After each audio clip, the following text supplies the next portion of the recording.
So I know you're wondering why I'm wearing this. You'll find out in a minute. Today, as requested, shout out to Mr. Wolfer. He wanted to know, how do we do all of this? Bro, he said, how do I get Dxen on Pulsechain and do what I did yesterday on that video? So you're gonna want to stick around, stay tuned, like and subscribe. Let's get straight into it. Before we begin, you can see that we are up 30%. We was actually up more than that. Somebody's dumping, but when I was talking about it yesterday, we was at 25 cents. I made that 500 Dxen token buy. Boom, it jumped to like 40 cents, retraced back down, and then after I made that video, boom, we ran all the way up to 55 cents over the past 24 hours. And this is the power of DB Zen. People don't understand. There's only ever going to be 5 million tokens that'll come out. So anyone makes small buys, big buys, it's going to make a huge price impact and price jump. And that's the power of it. And these tokens have use case. I explained yesterday in that video that, you know, that there's more use case and utility coming for this Dxen protocol. So to get started, Mr. Wolfer, shout out to you. I'm assuming you already got MetaMask in your wallet, right? If you do, you got tokens in there. Any token that you have, come over here. I just finished transferring some hbar into Pulsechain. So all you got to do is just go to start new exchange. This exchange is called changenow.io. There are others like Simple Swap and Changely and whatnot. But this is the one that listed Pulsechain, the PLS token, right? Let's say you have hbar, 1,000 hbar. You can actually convert it and it'll give you about 950,000 Pulsechain tokens. And then you just click your address. That's it. Click next.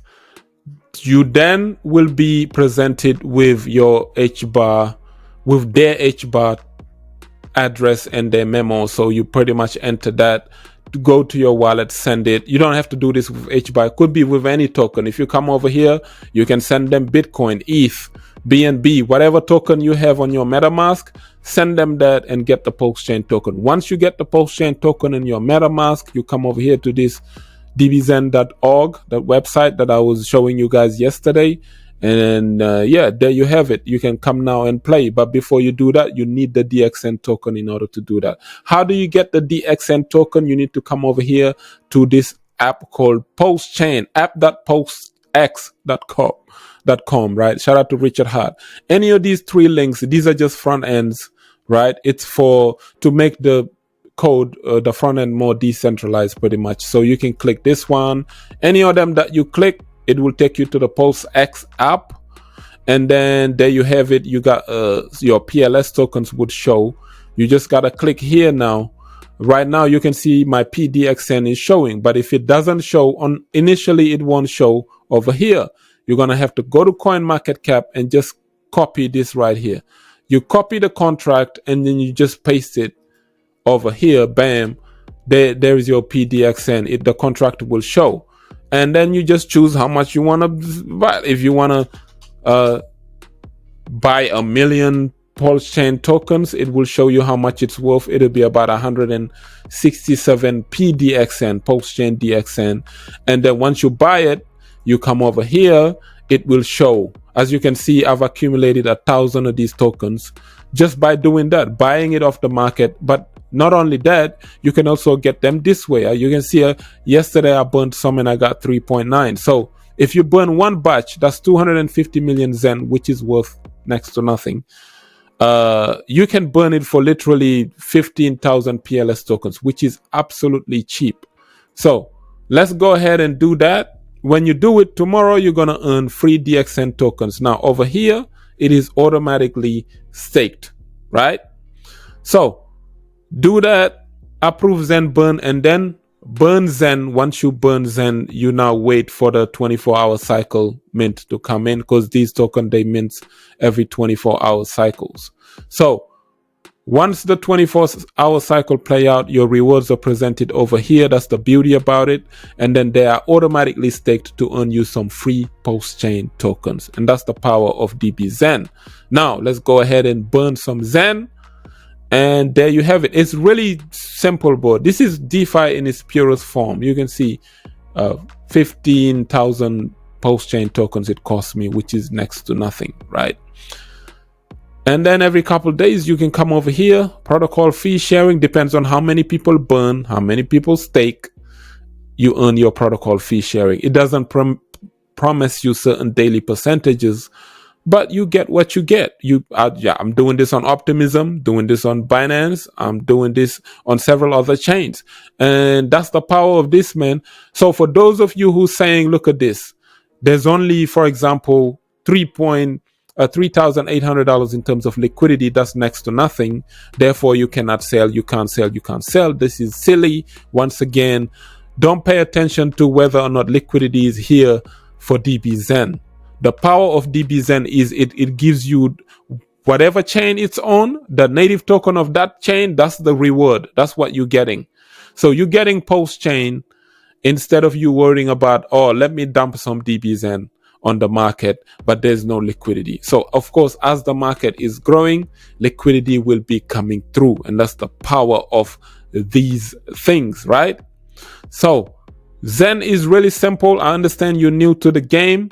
Permissionless, transparency, on-chain, immutable. These are all Satoshi Nakamoto's first principles. Permissionless simply means anyone on the internet can connect and use a web browser, connect to the internet and connect to the Zen smart contract. That's the beauty about it. Transparency.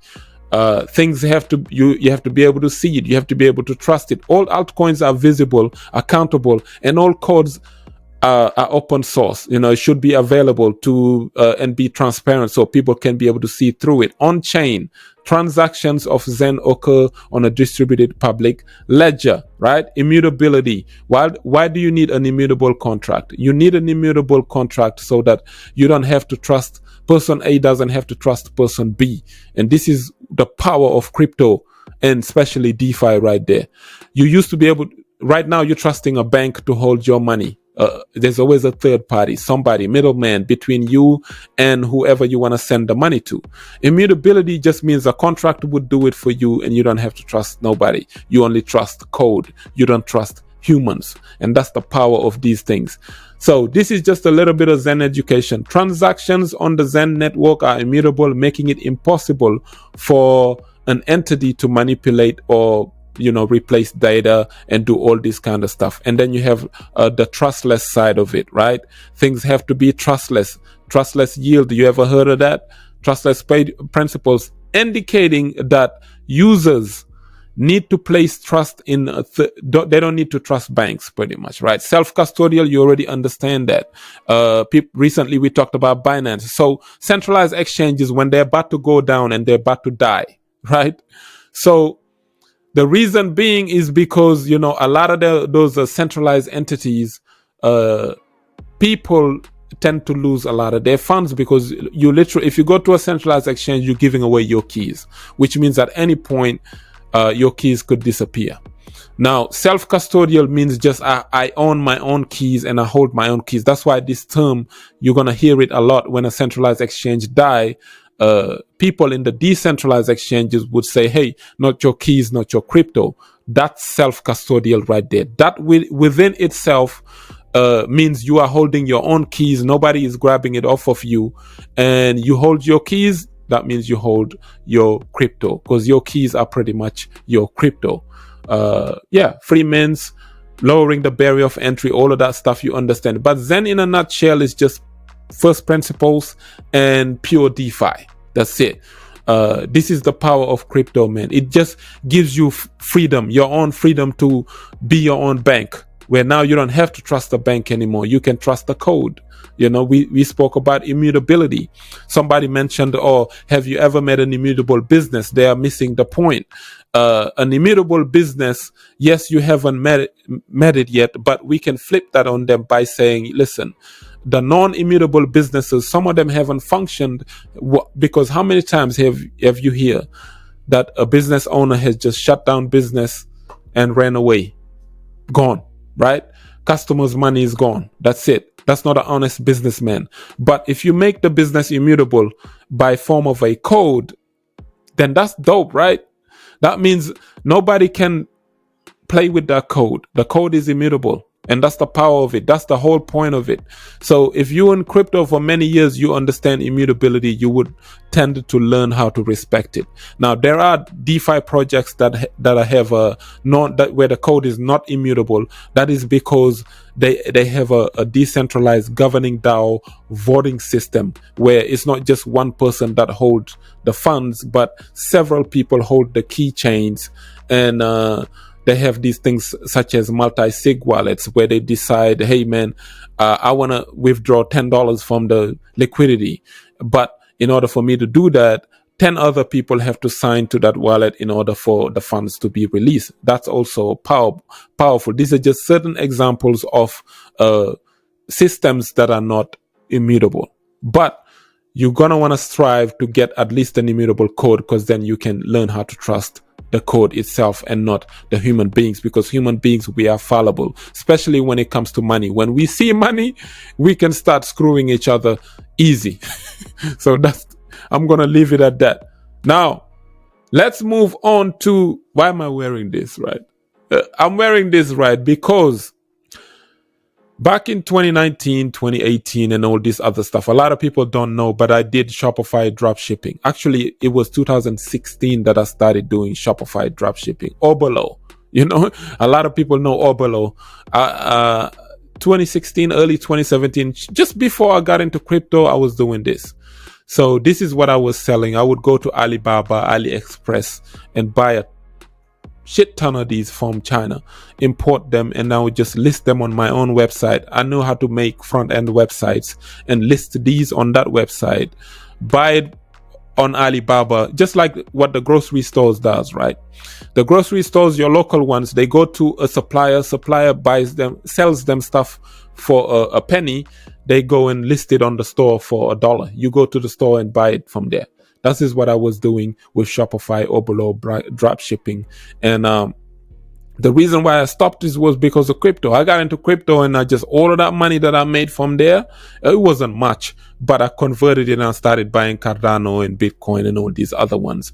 But the only regret that I have is I didn't carry on, because after I left around 2020, when the pandemic thing happened, a lot of people made a crazy amount of money by selling what I was selling, which was Bob Marley masks, all of this stuff back then before the pandemic, and then people took it and capitalized on it. The reason why I came back and I resurrected my website a little bit, I made a few sales, but it wasn't much, because by that time the competition was crazy. People were selling the masks and all this other stuff, and it just got saturated, and you wasn't making much money. That's why, but it is a good side hustle to do Shopify drop shipping, for the guy who asked me recently and how to do it and whatnot. It is really simple, but I didn't have a channel or anything back then. I was just listing it, and I would go to stuff like Facebook and advertise it there. But you have to pay for ads to run. Literally, I was just advertising my website. I didn't have a channel back then. The website, just advertise it, throw it out there on these social media apps, and people would randomly clickety-clackety, and they would run into your website.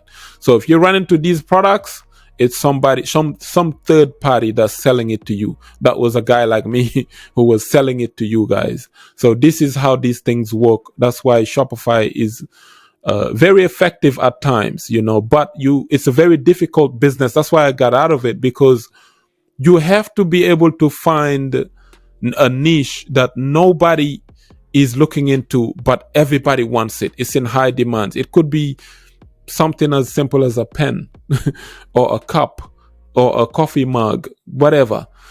It could be something as simple as that. And then once you find ladies that likes cat and coffee mugs, you go and market to them. When you market it to them, then there you have it. You got it. But this is dope, man. It's effective. I still got a couple of them laying around in my house somewhere, but it is what it is. Yeah, man. I done that stuff a long time ago. The only reason I left, crypto. But yeah, crypto, the reason why I fight is because of that, man. Listen, you need permissionless thing. You need something to be transparent, so you can see through whatever. You need it to be on chain. You need it to be immutable, trustless. Yeah, a lot of these things, man. This is the reason why we fight in crypto. Crypto is not just a tool that people come over here to just rip each other off and then that's it's a Wild West. If we treat it like that, then no institution would ever respect us. No regulatory entity would come over here and respect us. But if crypto people are building great things like Sonorous, shout out to those two young ladies. I sat down with them for 1 hour, private Zoom call conversation, professionally. They reached out to me. Shout out to Sonia and the other young lady, Jen. These are two young girls in their 20s, and they have a business idea called Sonorous, right? They basically selling you these DJ nodes. And you've seen me make a DJ node when I made my recent Stack Cash video. That's why I covered the DJ nodes. That's them two young ladies. They reached out to me behind the scenes, and I liked their idea so much, I promoted them. And for free, they didn't charge me nothing. Normally, YouTubers charge them to promote, but they liked me so much. They say, yo, you're the first one who never charged us anything. I said, because I like your ideas and just you girls being young entrepreneurs. And yeah, we spoke behind the scene and all of that stuff. That was dope. And they literally want to be what Shopify is, not Shopify. What's that thing again? Spotify. What Spotify is in terms of music, they want to bring into Web3 and sell these DJ nodes and create this website where musicians like myself can go in there and list their things and people will be able to buy it via Web3, tipping me some tokens even, and that's the dope thing about it. All of these businesses are being implemented into DeFi and Web3. It just gives crypto more respect and more validity. We need to move away from scam developers and just a dev is paying you these high yield so much and you don't know who he is, and he can come in because his contract is not immutable. He adds exit functions where he can click a button and remove all the liquidity and run away. How many times have you heard that story in DeFi? But people like Sonorous and the DJ nodes and whatnot, they don't get much chance because they're real legitimate businesses that are fighting to actually bring the real world into DeFi and try to correlate the two, because people like digital money nowadays. This is the digital age. You have to adapt or die as a real business. And this is why I'm fighting for crypto. I don't want to fight people. I don't want to argue with people. I'm not doing this to cloud chase or make a name out of us. None of that stuff, bro. I don't like really interacting with people like that and having back and forth with people. But the reason why I'm fighting, because I see a greater vision when it comes to crypto. I see businesses in the real world struggling to come into here because they're scared. Every time they come into DeFi, they're seeing people rugging each other, not respecting each other, devs stealing and all this stuff. And everybody's saying, well, I can't see any solution, so I'm just going to be part of the problem. And that right there within itself is a problem, unfortunately. We have to take care of each other when it comes to crypto and DeFi, so that when the outside world look at us, they will respect us even more. So there you have it. DB Zen, in conclusion, in a nutshell, this is it, man. By the time you see this video, this may be way less than 34 cents, or maybe come back up. You never know. But yeah, that's how easy it is to get the Dxen token, Pulsechain Dxen. I'm just accumulating the token. Last week, I pulled out almost 1 million Pulsechain. This week, you can see I'm on my way to 500,000 Pulse. This is on a weekly basis, guys. Pay attention to what's going on.